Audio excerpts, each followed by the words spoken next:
ABP सी voter ਦੇ exit poll ਦੇ ਰੁਝਾਨਾਂ ਦੀ ਗੱਲ ਕਰ ਰਹੇ ਹਾਂ ਤੇ ਹੁਣ ਗੱਲ ਕਰਾਂਗੇ ਦੇਸ਼ ਦੇ ਸਭ ਤੋਂ ਵੱਡੇ ਸਿਆਸੀ ਸੂਬੇ ਦੀ। जी हाँ, गल कर रहे हैं उत्तर प्रदेश की, जिथे कि कुल 80 लोक सभा सीटां ने। कहा जाता है कि देश की संसद का रास्ता या देश की सत्ता का रास्ता उत्तर प्रदेश तो होके जाता है, क्योंकि 80 लोक सभा सीटां ने ते उत्तर प्रदेश सब तो वध सांसद संसद दे विच भेजदा है। 2019 ਦੀਆਂ ਚੋਣਾਂ ਦੀ ਜੇਕਰ ਗੱਲ ਕਰੀਏ ਤਾਂ ਇੱਥੇ एनडीए ने 64 सीटां हासिल कीतियां सी ते इस बार 2024 ਦੀਆਂ ਚੋਣਾਂ ਦੇ ਵਿੱਚ एनडीए अपना ही रिकॉर्ड तोड़दी नजर आ रही है। जी हाँ, एबीपी सी वोटर दे एग्जिट पोल दे मुताबिक एनडीए इस बार उत्तर प्रदेश दे विच 62 तो 66 सीटां हासिल करती नजर आ रही है। उत्थे ही इंडिया गठजोड़ दे हिस्से 15 तो 17 सीटां आउंदियां नजर आ रही ने। सो इन्हां आंकड़ियां दे मुताबिक एनडीए देश की सत्ता दे विच मुड़ तो काबज हुंदी दिखाई दे रही है। सो इस सारे समीकरण दे बाबत गलबात कीती है साडे एबीपी न्यूज़ के सीनियर जर्नलिस्ट ने। आओ देखते हैं उत्तर प्रदेश के एग्जिट पोल का आंकड़ा क्या कह रहा है। वो एग्जिट पोल का बड़ा आंकड़ा आपको दिखाएंगे हम किस तरीके से। पिछली बार अगर बात की जाए तो अपने दम पर 62, सहयोगियों के दम पर 2 और 64 सीटें एनडीए के खाते में गई थी, और वहीं दूसरी तरफ अगर बात की जाए 10 सीटें बीएसपी, 5 सीटें समाजवादी पार्टी और कांग्रेस के खाते में सिर्फ 1 सीट गई थी।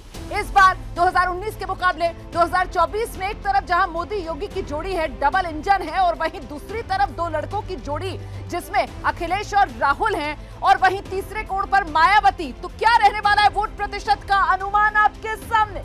एनडीए 44% वोट शेयर के साथ सबसे आगे नजर आ रहा है। इंडिया गठबंधन 37% वोट शेयर हासिल करता हुआ नजर आ रहा है। बीएसपी 14% वोट शेयर हासिल कर रही है। तो कुल मिलाकर ये तस्वीर बड़ी है, और सीटों के लिहाज से अगर इसको तब्दील किया जाए तो एनडीए 62 से 66 सीटें इंडिया गठबंधन के खाते में आप देख रहे हैं 15 से 17 सीटें जा सकती हैं, अन्य के खाते में कोई सीट नहीं जा रही है। तो कमोबेश जो कहा जा रहा था कि उत्तर प्रदेश में इस बार 2019 या 2014 किस तरीके की तस्वीर उभरेगी, तो आंकड़े ये बता रहे हैं कि उत्तर प्रदेश में इस बार 24 में वही 19 वाली तस्वीर उभर सकती है, जहां बीजेपी के खाते में 62 से 66 सीटें जाती हुई नजर आ रही है, इंडिया गठबंधन 15 से 17। और ऐसे में अब पूरी की पूरी बड़ी पिक्चर, फाइनल तस्वीर आपके सामने। 543 लोकसभा सीटें और वोट परसेंटेज के मामले में एनडीए 45%, इंडिया गठबंधन 40%, अन्य के खाते में 15% वोट शेयर जाता हुआ।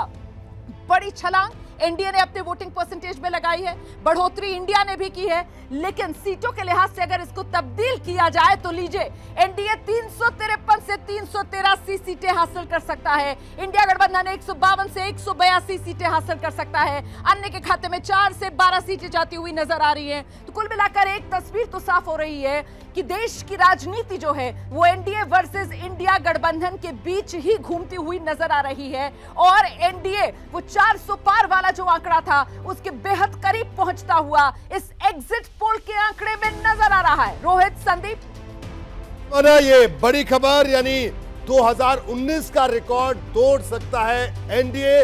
इस एग्जिट पोल के मुताबिक, एग्जिट पोल का ये अनुमान है, एनडीए को 353 से 383 सीट मिलने का अनुमान। संदीप। बिल्कुल 353 से 383, ये मतलब 368 बीच का आंकड़ा लगाया जाए तो बीजेपी अपने दम पर 370 लाने की जो बात कर रही थी उसको एनडीए लगभग छूता हुआ दिखाई दे रहा है, और उसको पार भी कर रहा है। अगर हम अपर लिमिट की बात करते हैं, ये अपने आप में अप्रत्याशित होगा, थोड़ा हमें इसे परिप्रेक्ष्य में डालने की जरूरत है।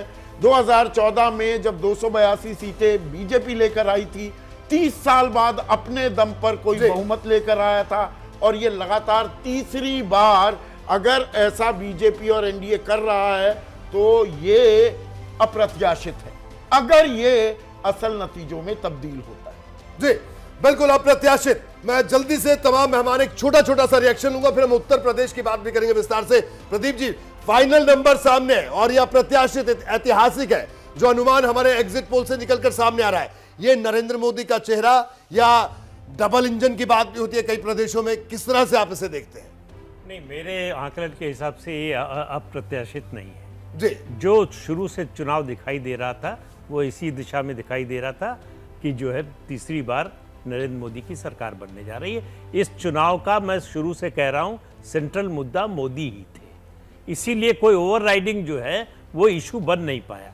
मोदी की इमेज, मोदी की छवि बनाम बाकी, ये मुद्दा था। नहीं और प्रदीप जी, बात यहाँ पर ये नहीं, 272 भी पार ले एनडीए उनकी सरकार बनती। अप्रत्याशित शब्द मैंने क्यों इस्तेमाल किया, क्योंकि डबल एंटी इनकम्बेंसी, 10 साल उस कोई हद में आप आपकी राज बात कर रहे बिल्कुल हैं ठीक और 368 का वो आंकड़ा पार करना, नहीं, 353 से भी आगे बढ़ जाना, अगर ये नतीजे आते हैं। वो आपकी वो कंटेक्स्ट में, जिस कंटेक्स्ट में आप कह रहे हैं, बिल्कुल सही बात है, जी। उससे कोई इनकार नहीं कर सकता। लेकिन जिस तरह से आप देखिए, मैंने इस पर हम लोगों ने बड़ी चर्चा की है। मैंने एक दिन आपसे एक बात कही थी कि कोई हमको ये बताए कि 2019 से 2024 के बीच में मोदी ने ऐसा क्या गलत काम किया कि जिन्होंने 2019 में वोट दिया था वो 2024 में नहीं दिया। और मैंने आपसे पलटकर उस वक्त भी सवाल किया था, और आज और मौजू हो जाता है कि 2019 का चुनाव एक राष्ट्रवाद, बालाकोट की आंधी में घर में घुसकर मारते हैं और लाभार्थी, ये चीजें चली थी। इस बार नहीं। चुनाव में हर चरण में मुद्दे बदले, लेकिन आप देखिए बीजेपी 2019 डिफेंसिव से पर भी दिखी। 2024 के बीच में बीजेपी ने अपने जो कोर इशू थे, मोदी ने उन सबको लागू किया। चाहे आर्टिकल 370 की बात हो जम्मू कश्मीर में, चाहे राम मंदिर की बात हो, या फिर जो है प्रदीप जी, मैं रोकूंगा आपकी और संदीप जी की चर्चा। मुझे लगता है बहुत लंबी ना चल पड़े, और ये हमारे इस जो टाइम फ्रेम है इसमें ये कम पड़ जाएगा। विज्ञान आपके पास आऊंगा।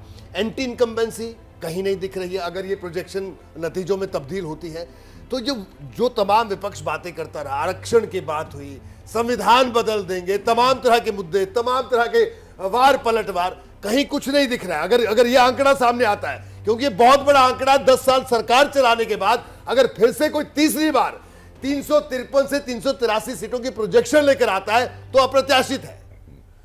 2-3 लाइन में इसको डिस्क्राइब कर दूंगा। प्रदीप जी की इस बात से इत्तेफाक रखता हूं कि सेंट्रल फिगर नरेंद्र मोदी थे। और दूसरी चीज बड़ी स्पष्ट हो गई, चूंकि तीसरी बार ये हो रहा है, प्रत्याशित शब्द संदीप ने इस्तेमाल किया, तो ये मेरे लिए बिल्कुल क्लियर है कि उनके मुद्दों पर जो नरेंद्र मोदी बोलते हैं वो विपक्ष से ज्यादा कन्विंसिंग है। जी, ये एकदम स्टैब्लिश्ड है कि जब वो एक कोई बात कह रहे भरोसे हैं, की बात है, जैसे भरोसा किस पर जैसे मोदी की गारंटी। अब उन्होंने इस बार एक स्लोगन लिया, और चूंकि इंडिविजुअल इलेक्शन था तो मोदी की गारंटी। तो अगर ये आंकड़े फाइनली 4 जून को होते तो that means people of this country, मतलब लोग यहाँ के कन्विंस्ड है कि अगर मोदी कहते हैं कि मेरी गारंटी है तो कुछ होगा। राजकुमार भाटी राष्ट्रीय प्रवक्ता हैं समाजवादी पार्टी के। राजकुमार भाटी, आप अच्छी ताल ठोक रहे थे, कदम ताल भी करते दिखाई दिए, वोट परसेंटेज भी आपकी बढ़ती दिखाई दे रही है। एनडीए और समाजवादी पार्टी को और कांग्रेस को जोड़ दें 37%, तो ये 7% का ही अंतर है, पर सीटों में आप 16 के एवरेज फिगर पर ही अटकते दिखाई दे रहे हैं। नहीं, हम अटकेंगे नहीं, हम अब भी ताल ठोक रहे हैं। और जब जो एग्जिट पोल जिसे जिता रहा, जब उसे इस पर विश्वास नहीं है तो हम क्यों विश्वास करें। हाँ, अभी प्रेम शुक्ला जी ने साफ कह दिया कि जो रिजल्ट आएगा वो एग्जिट पोल से अलग होगा। उन्हें उम्मीद है कि उन्हें ज़्यादा सीटें मिलेंगी, लेकिन हमें उम्मीद है कि उन्हें बहुत कम सीटें मिलेंगी इससे। अब एग्जिट पोल का जहाँ तक जो तरीका है संदीप जी, हम ये देखते हैं कि जब चैनलों पर डिबेट होती है तो एक आपके शो को छोड़ दें, 1-2 और शो छोड़ दें, लगभग सारे एंकर एक ही टॉपिक पर डेली डिबेट करते हैं।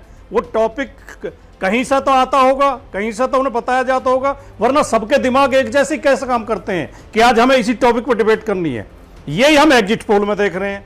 सबके आंकड़े मिले जुले वही आ रहे हैं जो बीजेपी चाह रही है, जो बीजेपी की ओर से आंकड़े दिए गए, जो उन्होंने तो आंकड़े देने से अगर मैं आपकी इस कंस्पिरेसी थियोरी को, इस तथाकथित षड्यंत्र को मान भी लूं, अरे भाई 4 जून को दूध का दूध पानी का पानी हो जाएगा, ये खामखा की जश्न मनाने की क्या जरूरत है। और अपनी विश्वसनीयता कोई ताक पर क्यों रखेगा।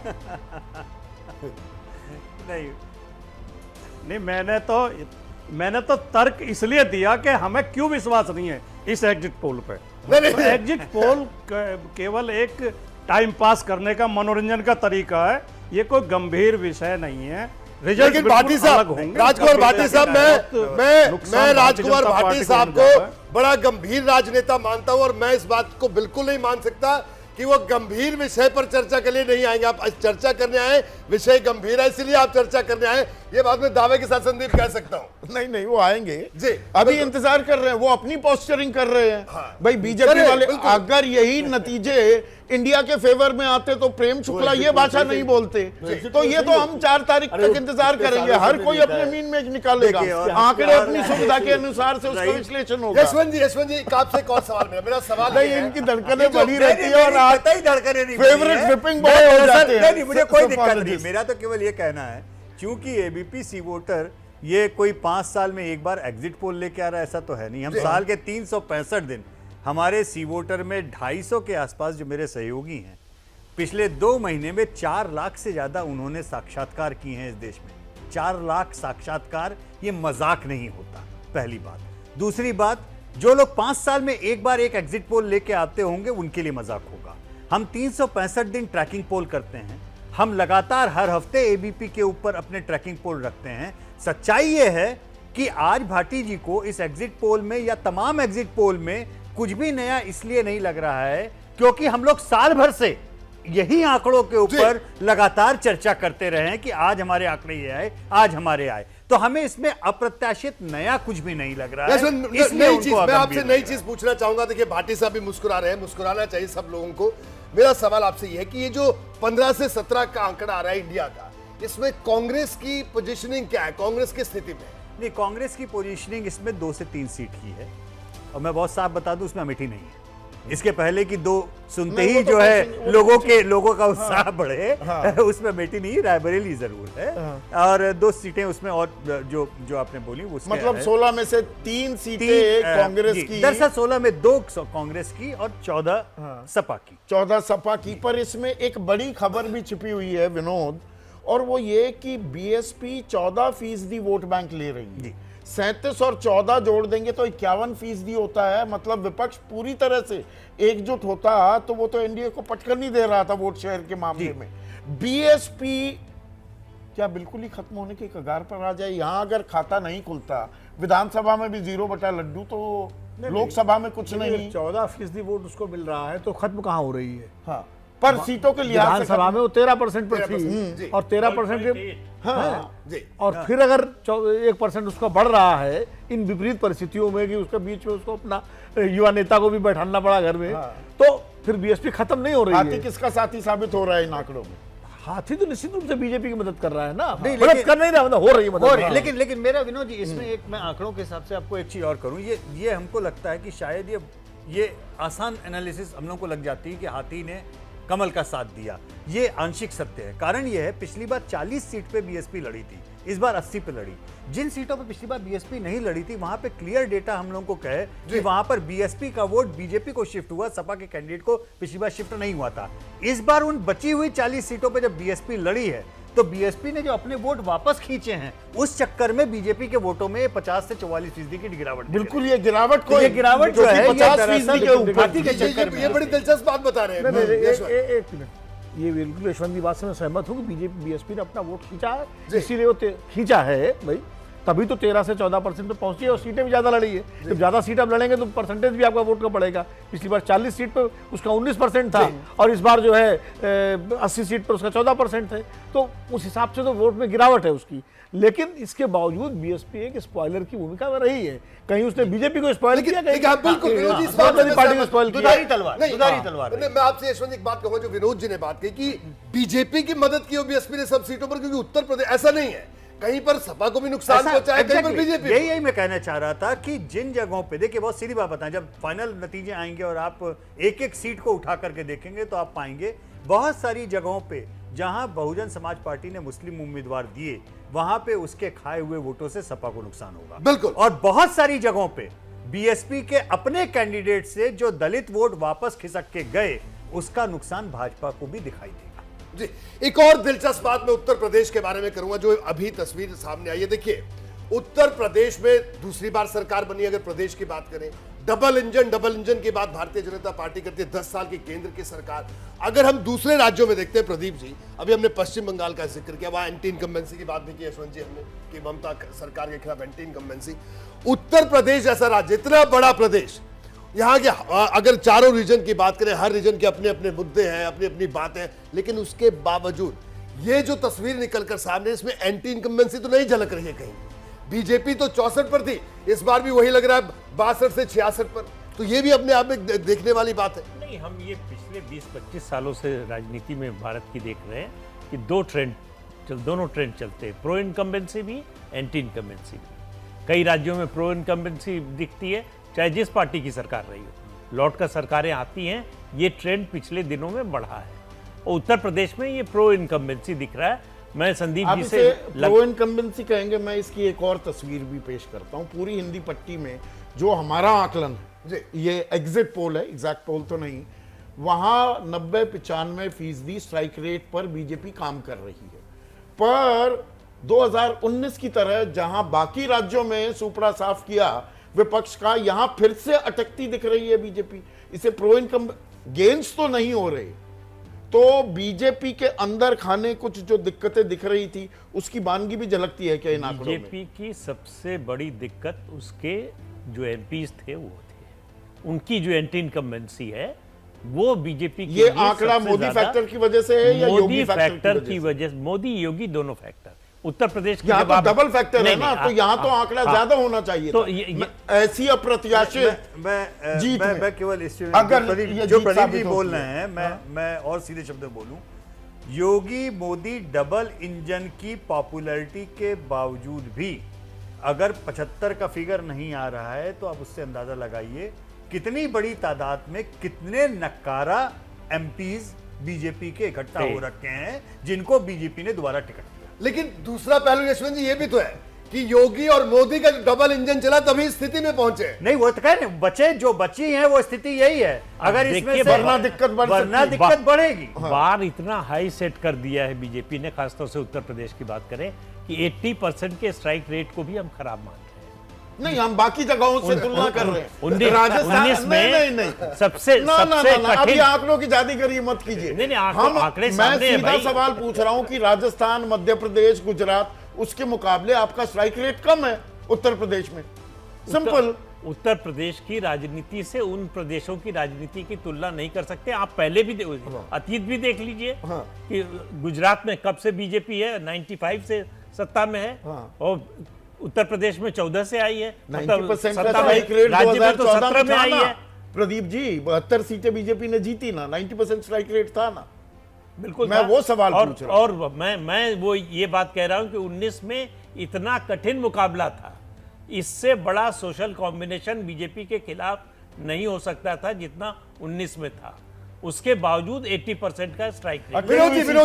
लेकिन अलग अलग शेड में प्रो इनकम्बेंसी के इमोशन या सेंटिमेंट हैं, इसलिए चूंकि प्रो इनकम्बेंसी की बात हो रही है। मैं एक बात जानना चाह रहा हूं। नहीं यशवंत जी मेरी बात सुनिए, मैं विरोधी की बात, हम जो यहाँ पर बात कर रहे हैं, मुझे ये बताइए कि बीजेपी को 75 सीटें जीतनी चाहिए थी, इतना स्ट्राइक रेट होना चाहिए था, लेकिन दूसरा पहलू ये भी कि जितनी जीती पिछली बार उतनी तो पा रही, उसे एक आध ज्यादा मिलती हुई दिख रही है। तो हम इस बात को, इस डिबेट को इस तरफ क्यों ले जा रहे हैं कि क्या बीजेपी को इतनी सीट मिलनी चाहिए थी, क्या इसे कम माना जाए उत्तर प्रदेश जैसे राज्य में? नहीं, देखिए भाई, टारगेट तो बीजेपी ने तय किया था ना, 400 पार और दिल्ली 75 पार का, तो दोनों टारगेट तो बीजेपी ने तय किए, इसलिए हम इसकी बात कर रहे हैं। अगर टारगेट बीजेपी ने तय नहीं किया होता तो हम इसको भी कहते हैं। चलिए प्रेम जी के पास चलते हैं। प्रेम जी जवाब दीजिए। जी, बहुत अच्छा प्रश्न। मुझे जरा 1 मिनट का समय दीजिएगा। मैं 19 मई 2019 का एग्जिट पोल देख रहा हूं। एबीपी न्यूज ने तब कहा था बीजेपी 22 सीट जीतेगी और जो है सपा बसपा आरएलडी गठबंधन 56 सीट जीतेगा। हम जीते 64 और ये जीते 15, याद कर लीजिए। और सी वोटर ने कहा था कि भारतीय जनता पार्टी 38 जीतेगी, सपा बसपा 40 जीतेगी। ये 19 मई 2019 का कृपा करके आप उठा के देख लीजिए। तो मुझे पूरा विश्वास है कि जब आप इस बार 62 से 66 दे रहे हैं तो हम 80 की 80 जीतने की स्थिति में है। अब हमारा जो है, मेरा उत्साह एबीपी न्यूज और जो है सी वोटर नहीं 80 की 80 जीतेंगे। नहीं, नहीं। क्योंकि मैं आपको 19 मई 2019 का आंकड़ा दिखा रहा हूं, आप वेरीफाई कर लीजिए।